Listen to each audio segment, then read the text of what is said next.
All right, we're going to call this meeting to order. This is a staff meeting of the Hamilton County Board of Commissioners, October 29, 2019. We have one item on our agenda that we will get to because we have a speaker's card. And so I'm going to go ahead and call you first. Shawn Moore is here. You have the pleasure of the floor for 2 minutes. Please come up to the podium. And this red, yellow, green will indicate how you're doing on your time. So, Okay. welcome. Well, thank you very much. Sorry to interrupt you guys. My name's Shawn Moore. I'm a minority contractor. I've been in the business over 5 years. I've been doing it over 25 years at CMHA. I had a purchase order in 2014, a $25,000 purchase order that was cut off for no reason. And I was confused why it was cut off. I told Mr. Robert Bale. And 5 years ago, he told me, without even checking in on it, he said, I have to wait 3 years. That was 5 years ago. I'm the only black contractor that's been I'm the only black contractor that's been alive 5 years that has been getting blackballed by minority contract people. I thought he'd be excited to see a young brother, young black man with a company, but apparently 5 years later, I'm still trying to get minority work. So I've been tap dancing, jazz hands, and I was a totally different person 5 years ago. But watching your mother suffer, who raised you, and I can't even get minority work, and I contract with Jewish people and white people who I'm cool with, who see what I go through for minority contract work. And I didn't know where else to go. I don't know what else to say. If people have questions, if I'm wrong about something, please let me know. It's just hurtful to see black people in high positions treat me like this. I grew up in Wyoming, and I dated, all my friends are lawyers and attorneys, Jewish and white, who I grew up with, who I've never had them treat me like this. I never had their parents treat me the way these black people treated me, just to work. So please forgive my emotions and me sounding this way, but I'm just frustrated because I keep getting ignored, and people keep getting pats on the head, and they're the people who started it. So it's frustrating looking at my mother. No one has empathy for me, and I have to keep watching her tell me to pray and pray and pray, and it's like, I've been doing this 30 years. Thank you. So Victoria Parks is in the room, and so is Paul Sohi. My assistant is not in the room at the moment, and, but we would be happy to set up a meeting and kind of sort through the issues, bring Robert Bell into the conversation. So so generally I would point you to Fatima, who's not here. So Victoria, would you mind going to sort that out and we'll get a meeting on the calendar. Thank you. Thank you. And Robert, we'll follow up with you as well. Thank you for being here. Okay, our issue on the regular agenda is an update on the Millennium Hotel acquisition. And so Laura Brunner is here, Julie Calvert's here, Gwen McFarland's here, and Jeff Aludo's here to give us this update. So Jeff, my understanding is you're going to lead, and then we'll bring Laura forward. Yeah, so just real brief as an update, or to kick it off. So we just wanted to provide the board with an update on the Millennium Hotel, the acquisition process related to the headquarter hotel, highlight some next steps. As I indicated back at the meeting in Lockland, things are going to start to happen a little bit quicker from here on out. We'll be to the end of the year here before you know it. So just as a recap, and I won't go into as much of a recap as I did when I presented on this in Lockland, but as the board will recall, Vanderkar, which had placed the Millennium Hotel under contract, has assigned that purchase sale agreement to the Port Authority back, I believe it was on October 4th, I think was the date that happened. And the Port is now engaged in extensive due diligence on the parameters around the broader hotel redevelopment project, the hotel project, potential new headquarter hotel, potential convention center expansion along with it, et cetera. So wanted to have Laura come forward and talk and update the board on, I think it's important to understand what the tenets and the elements of that due diligence is and what she has going on and what the team that she's established to do that due diligence. And then following Laura's discussion on this, I'll follow up with some next steps because we will have some urgency to some matters coming up over the course of the next several weeks and months. Thank you. And before we do that, I am going to make a motion to excuse Commissioner Portune from the meeting. Second. Yes. Yes. Thank you. Thank you for the reminder. Laura, please come forward. Welcome. Thank you. Good afternoon. It's good to be back with you. It's always hard to figure out where to start on the subject. So we take this up to the high level. What I'm going to focus on here is, Plan A. Plan A is to bring to action the vision of a new convention center hotel on the Millennium site, with or without a convention center expansion as part of it.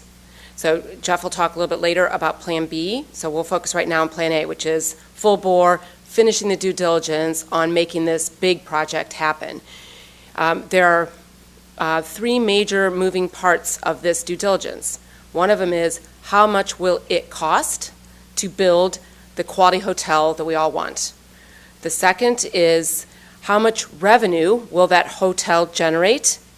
And then, based on the operations of the hotel, third part, will the operations of the hotel provide enough cash flow to service the debt that's required to build the convention center hotel to the specs that we all have?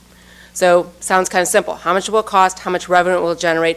What will the NOI, or net operating income, be? And do those things all fit together? To make it a little more complicated, we're looking at more options.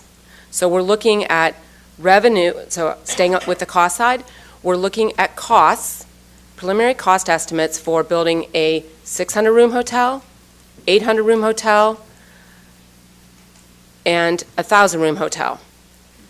The 600 and 800-room hotels would be with standalone, so those are options number 1 and number 2. 6 or 800-room hotel, standalone.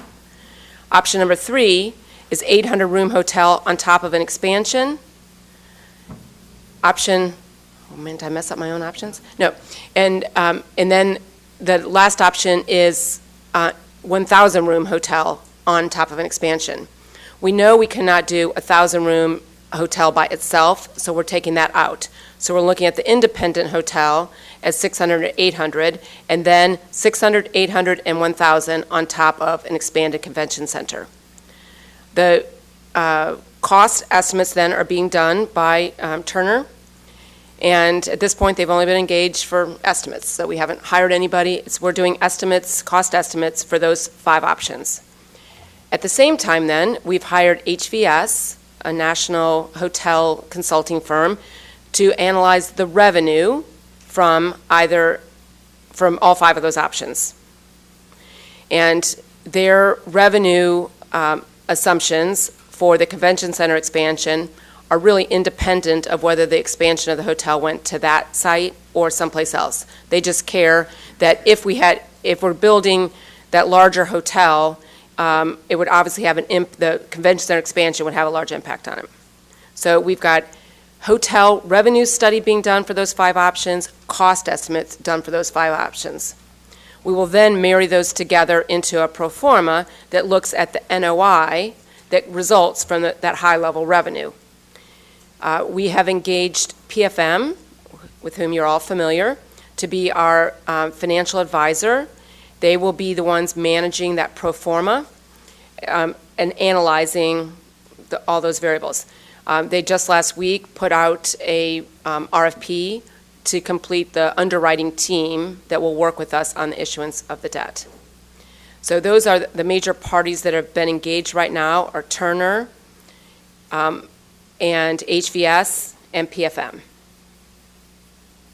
So I'll stop right there. That's the high level. I want to interject something, because I think you're doing this day in, day out, and I think we need to catch up a little bit. Sure. Especially related to the expansion of the convention center, because there have been lots of community conversations about some of the top priorities related to convention center business, and as we've talked about before, in a couple years past when we had public dialogue and public meetings about this, the public said the Millennium Hotel is the #1 priority because it's related to the expansion of the convention center, and you can't do an expansion of the convention center and have it make sense without a new headquarters Right. hotel. So that's kind of the moment in time, but when we Yes. talk about the expansion then, and how and where that might happen, that is an ongoing conversation, and I know the CVB is having the conversation related to, could it, what are the communities doing, first Yes. of all, and could it go, a walkway go over a street and then have convention center expansion, on a different level, and it's really exhibit space is what we're talking about here. We've got some challenges with the poles in the Right. middle of the exhibit space right now. So what does that look like? Does it have to be contiguous? Could it be ground level if you were to shut down a street? What does that look like? Is that even doable in that corridor there? So those are the kinds of things that are being contemplated.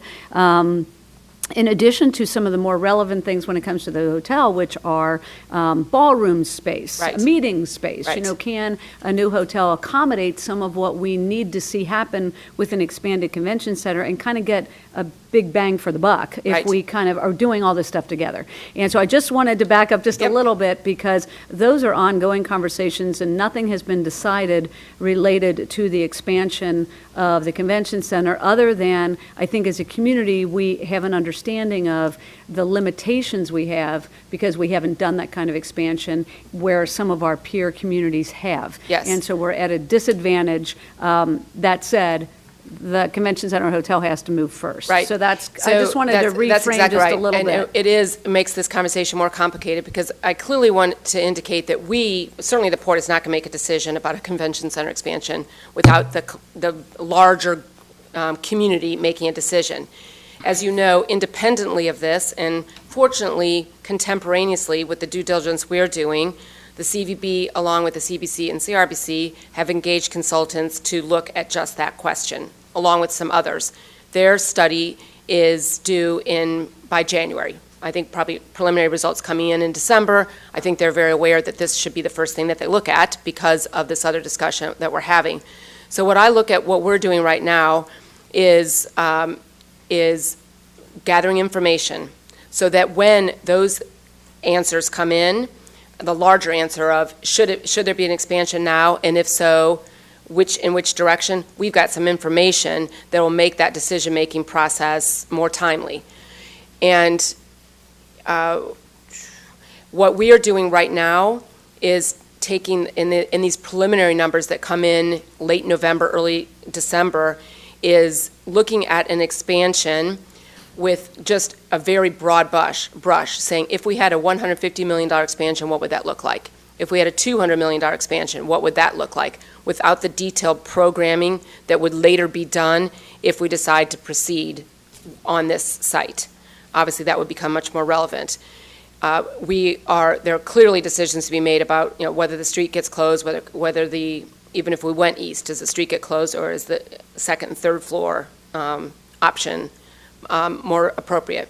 And I want to emphasize that we certainly recognize that we are just part of a much larger discussion, along with the CVB and the CFA and the city and the county and the business community. So I think that we all recognize that a perfect world, is to do things simultaneously. If it is determined that there should be an expansion, that east is the right direction, then and that we can finance it, which again will be a broader discussion, then doing it simultaneously with the hotel is going to be the most economical. No, and I think it's smart to make sure that what you are doing through all these different, agencies and all the work that you're doing contemplates what we might have, but also contemplates that we might not have that expansion heading to the east. And, how would that expansion interact with a headquarter hotel on that same, in that same area? And so I think it's smart to think out, maybe this, maybe that, but we're not locked into either one of them. At this point, I think we've got one primary objective, which is to take this hotel off the market. It's hurting us. A very close second in priority is we need a new hotel. And then the third larger question is, if and when should we expand, if, when, and where should we expand the convention center? And then we just have to see if those things can all come together or not. So I know Jeff, he has more comments. Do you have questions or Yeah, I have comments? several. Okay. Madam President, the majority of the discussion that I'm hearing is about the expansion. And I know that when we voted on the Millennium, it was informally talked about a possible expansion. My concern is the hotel right now, and I don't know why we're putting so much emphasis on the expansion. It was just a couple days after we voted for the Millennium Hotel, a couple days later, it was like a nuance that was added on, and maybe it was already thought about as far as the expansion. But my focus is the hotel, and where do we go from there? And of course, you, in the back of your mind as you lead this project, can think about expansion, but right now, I'm concerned about the 1.3 million that we gave for due diligence, and now they want the other 1.3 million in less than 30 days.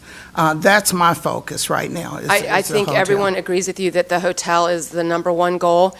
We just want to take advantage of this opportunity at the same time to explore. The incremental costs of evaluating the expansion in that location are very small relative to the cost of due diligence, so we're just gathering information. Okay, and my understanding the due diligence was to look at the feasibility of the hotel, not the expansion, but if you choose to do that, so be it. I noticed when you said the second question was, do we need, about the hotel, it wasn't the first priority when you talked about it, because I'm taking good notes.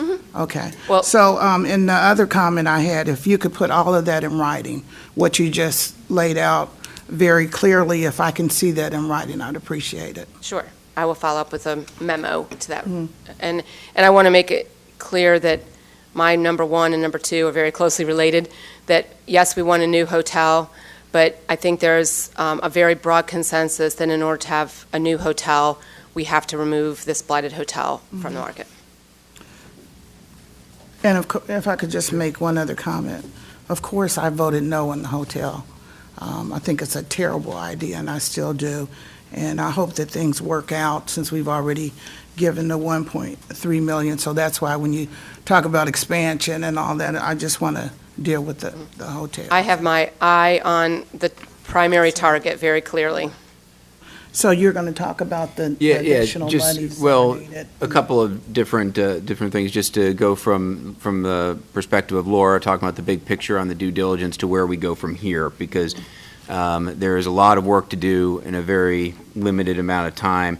The transaction closing under the purchase sale agreement, I believe, is in early February, is specified for early February, February 14th. Is that what you said, Laura? Yes.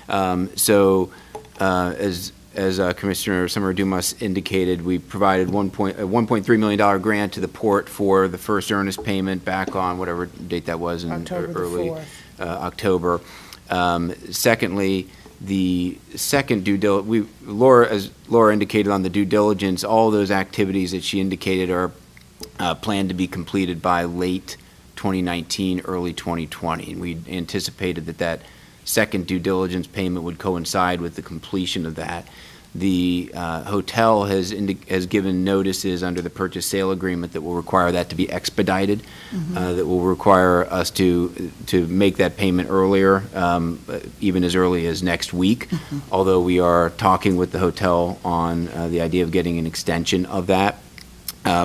But regardless of when the payment is due, we had already begun looking at ideas for, even back at the beginning of this, looking at ideas for how we go about advancing this project, recognizing that at least a majority of the board wanted to advance getting this hotel out of the market, getting it into public control, how we go about doing that and making sure that regardless of where we stood with the due diligence, whether the due diligence was not yet completed or whether it concluded that the broader hotel project was not feasible, that we were still in a position at the conclusion of that process to get the hotel under public control and move forward with the concept of a another concept on hotel or a convention center expansion. So specifically, we've modeled the use of the county's occupancy tax towards that goal. If we need a bridge financing to get to the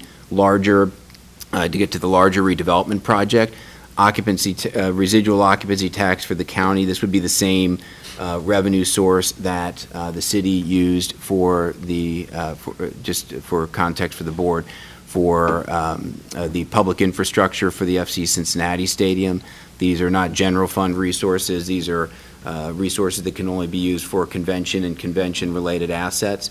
So we have modeled the use of residual occupancy tax revenues simply for the purpose of getting the hotel under control, not for constructing a hotel project, but for getting that property under public control so that we as a community can continue to have the conversation we need to have about advancing, whether it's a headquarter hotel project, convention center expansion, et cetera.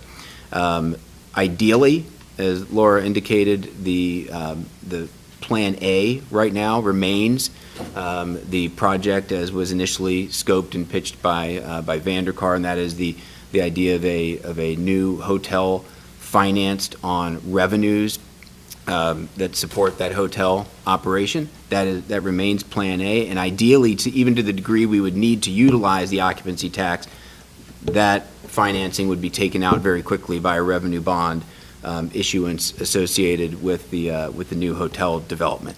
In the worst case scenario, any type of short-term financing to acquire the hotel would be transferred into a long-term obligation in our TOT model, and that's the analysis that we're currently doing. And at this point, it looks like that model would be able to support that financing. So again, I just wanted to be clear that what I'm talking about is a Plan B. What Laura has talked about in terms of the hotel redevelopment remains Plan A on that. So again, regardless of where we go with this, the end goal would be getting that hotel back into public control, so we as a community can make the decision about where we go from here. Madam Chair, if I could clarify something, you had indicated that we were looking into the extension, but my understanding that they did not give us an extension to delay the 1.3. We were still talking with them about that, though. So they had originally said no, and they're looking at it again? Correct. Okay. Correct. Thank you.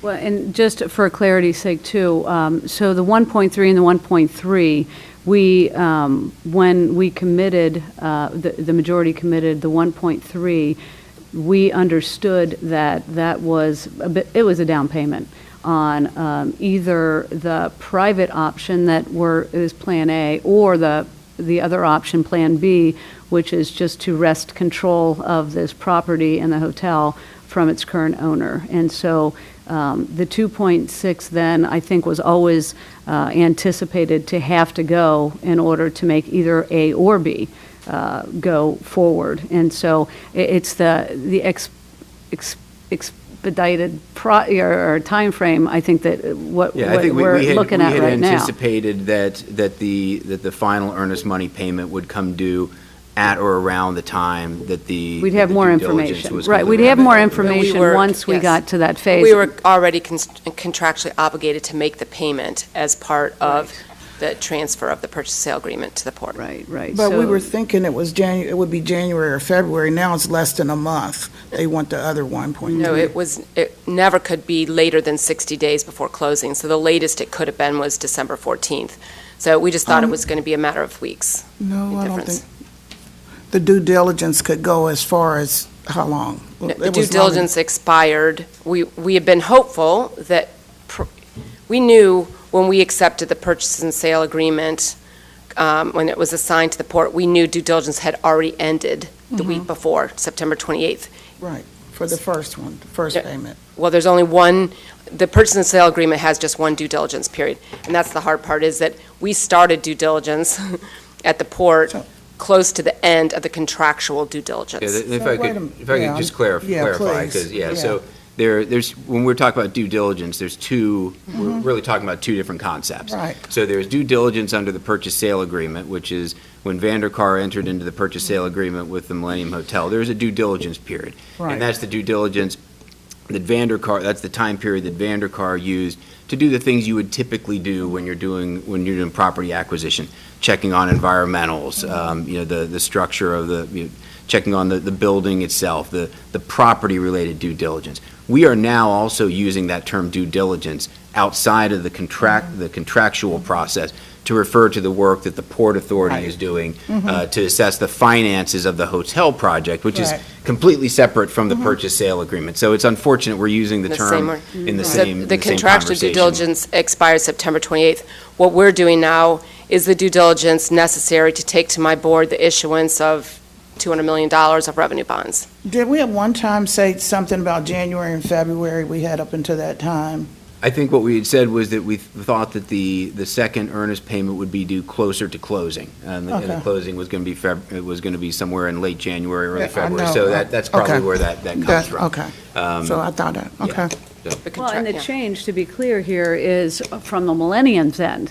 That's the change, is that they are saying that they would like that second earnest payment before what we anticipated, which was closer to the end of the year or beginning of next year. So that's the time frame that we're looking at right Until now. we had the contract assigned to us, we had no way to communicate directly with the seller. Right. So that there's So a new wrinkle regardless, here. what the administration wants to make certain of is that to the degree we get to the end of this process and we've made the earnest payments, we want to make sure that there is an avenue, because there was always the chance, and we talked about this even back in the first meeting, that the Port Authority does the financial due diligence, that we just can't make it work. We can't make the numbers work. And didn't want to get to a point where we had the earnest payments that were paid, but there was still not a strategy for getting the property under public control. So that's what we've been putting together. We're just about completed with that analysis. Right now, the analysis looks fairly good to utilize the occupancy tax residual. But again, if we do that, I want to be very clear that the goal would be for it to be a short-term strategy, if at all possible. That may not be feasible. It may have to be a longer-term strategy, but the goal would be for it to be a short-term bridge to a broader redevelopment project. And as we've talked about, it is using money that's currently available that is actually restricted for convention facility, and there's no expansion of the convention center that can happen without addressing this hotel issue. So I think it's putting money to good use because it is addressing the first piece of this bigger puzzle. Madam President, I'm well aware of where the money is coming from, but I just don't understand how in 3 weeks we decide that everything has been done that we need to do and that we can go on and pay the additional 1.3. They've done it. You're looking at it. Maybe they can extend when we need to do it. So I'll just leave it there. Well, just for my comfort, so we are not finished with the due diligence, and that's why we don't know if the Plan A, the private development, works, and that's what's under review right now, both legal and financial, by the way. And so we won't know that until the end of the year, beginning of next year. Correct. But we also have then the Plan B, which was contemplated early on, that if that doesn't work out, and there's a potential that it won't, that there's still an option for us, having made that down payment, to say we still need to have control of this property and this hotel, and so Plan B allows us to do that with the top dollars, which are a restricted fund set aside for convention center-related projects. So it clearly fits within the parameters of those restricted dollars. So, but I don't want to lose the point that the due diligence is not finished. Correct. And the Millennium, the folks that own the Millennium, are the ones that have said, we would like to have that second earnest payment sooner than later.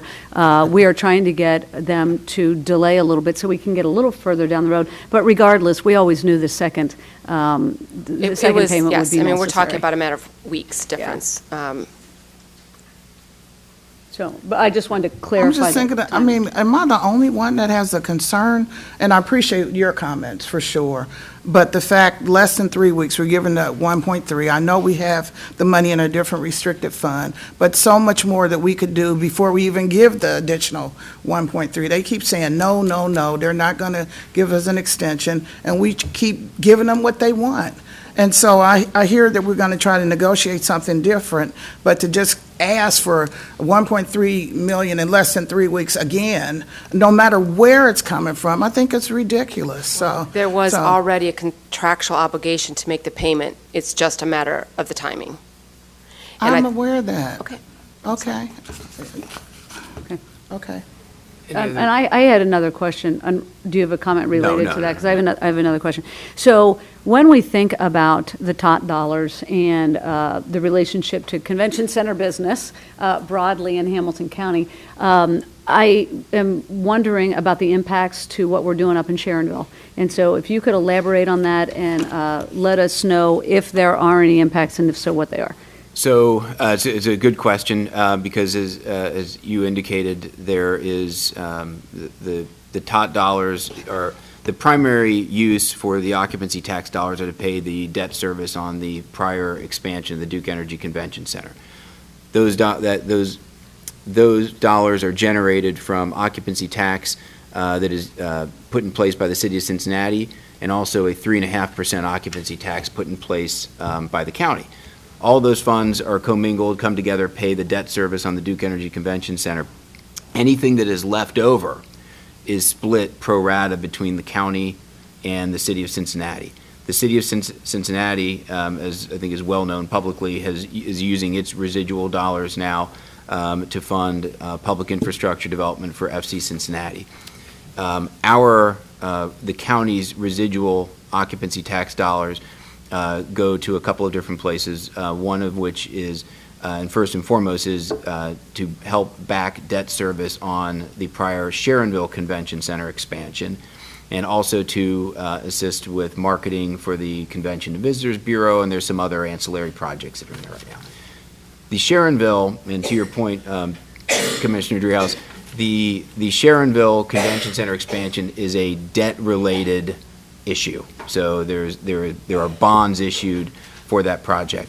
So as we are modeling this Plan B that we're talking about, where we might use occupancy tax, we are putting that obligation after Sharonville in that waterfall flow of funds, because Sharonville was there first, and we want to make sure that the debt service on those bonds are protected. So this would come after that. And the model that we have right now shows, since the question was asked, does show at this point, and again, I want to stress that we're finalizing this, but does show that we are able to implement this Plan B and retain funding for all the obligations that are currently in there in that waterfall. So we're currently working to make sure that remains the case, but that's where we are at this initial stage Okay, of model thank you. development. That's helpful. good. Yeah, Yeah. okay. All right, well, thank you for that. Anything else, Jeff, related to this issue? No, again, other than in terms of next steps, so as we move forward, we will have a few things coming before the board. I just don't know timing yet. Roger Friedman is here. We're working on several agreements that probably will have to come before the board. If we do go with a Plan B using occupancy tax, that will require an amendment to the cooperative agreement with the CFA. The CFA is actually meeting on November 8th, I believe. Gwen McFarland is here, so we're meeting on November 8th. And there will be some sort of agreement required with the Port Authority, regardless of which way we go on this. But most specifically, if it is the Plan B, we will need an agreement with the Port Authority, similar to what we have with Sharonville, to back the bonds that the port issues, because this will not be a county bond issuance. This will be a Port Authority bond issuance that we will contractually have an arrangement with the Port Authority to back with occupancy tax. So there's a couple of actions that will be coming before the board shortly over the next month, maybe even over the next several weeks. So I just wanted to make sure the board was prepared for that. Yeah, I missed what you said about the relationship between that and the CFA and what's necessary there. So to the degree we determine that we go the Plan B route and using occupancy tax, if for no other reason, because of the substantive nature of that, I think we all would feel at the administration level and at the council level feel that an amendment to the cooperative agreement between the city, the county, and the CFA is in order, just to memorialize that. Okay. An argument might be made that because it's at the bottom of the waterfall, that doesn't need to be done, but I just think it's good practice, and it preserves the relationships between those three parties, so I think that's important to do. Okay, great. All right, very good. Anything else? No? Okay. All right, well, thank you. Thank you for the update. Thank you all for being here. I really appreciate it. This is a very important project. It's kind of doing one of these, but it's really important for us to just stay in the loop and for the public to have access to this information so they can also stay in the loop. So thank you for being here. Appreciate it. We have nothing more in front of us. I have nothing. Okay, I'm going to move that we adjourn. Second. Yes, Yes. thank you. Laura, quick second.